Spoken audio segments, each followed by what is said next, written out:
We're going to discuss remainder of a power n when it is divided by b. So we also represent a power n, the simplest modulo b, which is nothing but remainder when we are dividing by b. What will be the remainder? So for that, there are two things here we have to discuss. When a power n divided by b, the remainder for this thing is nothing but when a is divided by b, what is the remainder?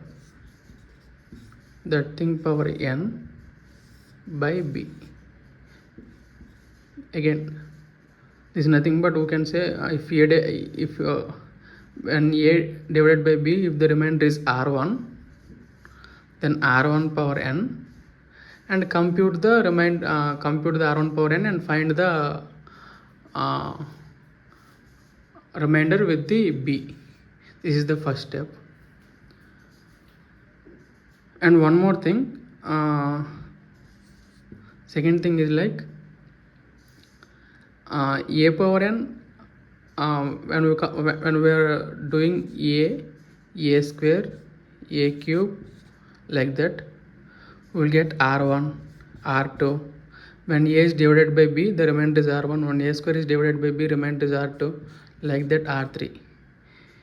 If you observe the pattern for any number, if you observe the pattern, this r1, r2, r3, these things will be finite, because everything all these r remainders are less than b.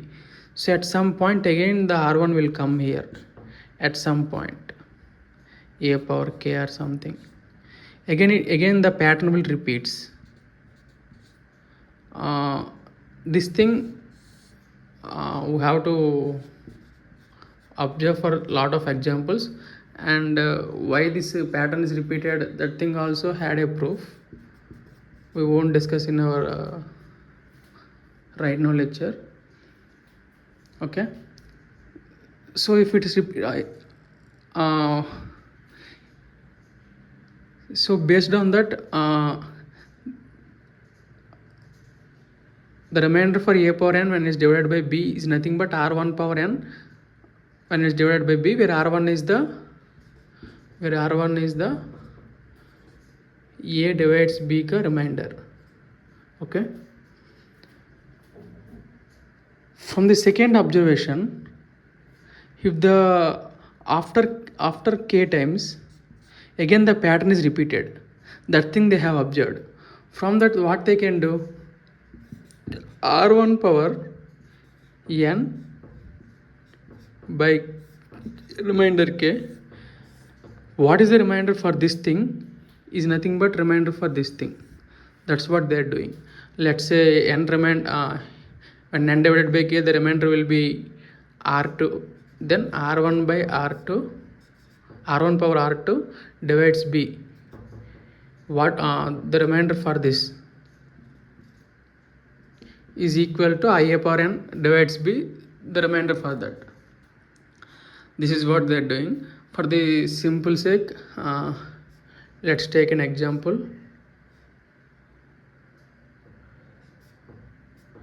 5 power 205 by 3, what is the remainder for this? So first and foremost thing we have to do is like 5 power 205 from the first point,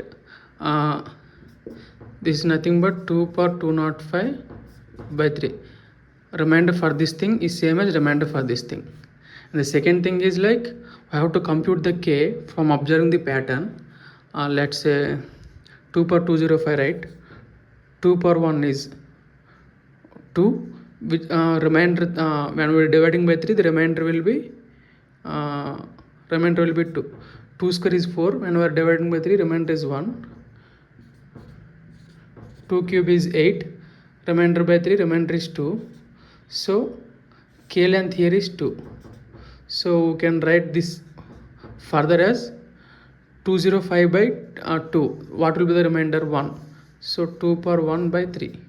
So computing the remainder for this thing is same as computing the remainder for this thing. So which is the remainder is 2. So answer is 2 for this thing. Okay. So here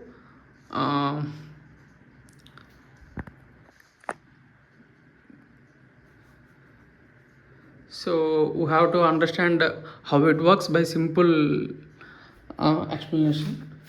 Let's say, okay, here I can write. Let's say initially you have A. I have represented A with A dots. These are A number of dots. When we divided by B, it will give the remainder R1. That means when we divided by B, the remaining dots are nothing but remaining dots are R1. It is not the for the first time it is remainder only. For the second time A square, here the dots are A dots. Now what I am doing is like A square is nothing but these dots, A dots are repeated A times. That is nothing but A square. So these whole dots are I am representing it as a rectangle. So these rectangles are again A rectangles. Each rectangle has A dots. Okay. For when we are divided by B, for each rectangle we have A dots, so we will get the remainder R, which is nothing but R1. Okay. Like that for second rectangle also R2, so same R1, because same rectangle. Like that we have A rectangles. So what will be the remaining when we are dividing by B? A into R1 is the remaining, not remainder. The remaining elements. It still can be divided by B and it will compute one more remainder, which is R2. If you go for the A cube, let's think this whole thing and A into R1 and when we are computing the remainder with B, let's say if final remainder is R2. Okay. When we have A rectangles, the remainder is R2. Let's think A cube is nothing but this A rectangle, these whole points, like inside the A rectangles have some points, right? So these whole points are considered as one triangle. It has A square points. Like that I have A triangles. For each triangle I have the R2 remainder when we are divided by B. Like that for every triangle the remaining part is R2, R2, R2, like that A times of R2. For A cube, A times of R2, which is nothing but R2 is nothing but A into R1, right? A square into R1. For A power 4, it will be A cube into R1. So I am writing here for A power n minus 1 into R1. This is the remaining elements, not remainder. For A power n minus 1, this is A power n minus 2 into R1. This R1 is still be same. Like that for A power n minus 2, it go up to 0, A power 0. So like that we will get here R1s are n minus 2 R1s. So total are R1 power, these are n minus 2, these are 2. Total n, R1 power n. So for A power n, the remaining elements are R1 power n. If you want to compute the remainder for this A power n, the remaining elements will we can divide again with B. What will be the remainder? That remainder will be same. That's what the first point is saying. A power 1 when it's divided by B, the remainder which is getting from this computation is same as the remainder R1, which is nothing but R1 is nothing but remainder when A divided by B power n by B. Okay, this is what we understand from the observation. Second thing, for any number we are doing the powers and divided by some number, let's say here B, R1, R2, R3, these all R's are nothing, always less than or equal to B, we know that. And these are repeating in a same pattern. That thing had some proof. In our lecture we are not discussing, just we are believing that it is following that pattern. Okay. So let's say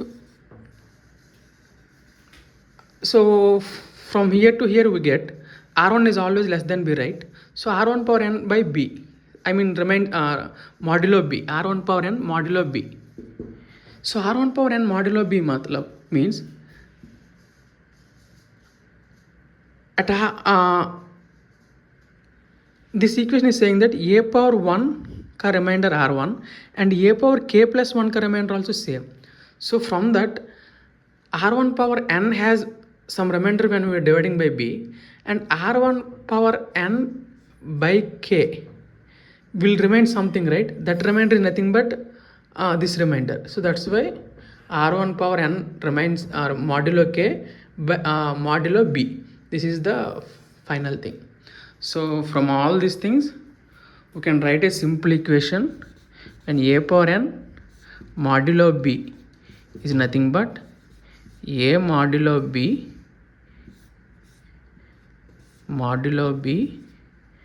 whole power n modulo k. This k how we are finding from this observing the pattern of the corresponding number. So this large number like something 3 power 4056 like that whole number, the 4056 whole number will reduce to less than b by following the second technique. And if here the numerator is much bigger like 5,73,000 something and denominator is much smaller, then this whole numerator part will be getting reduced less than the b by using the first rule. So this is the final thing.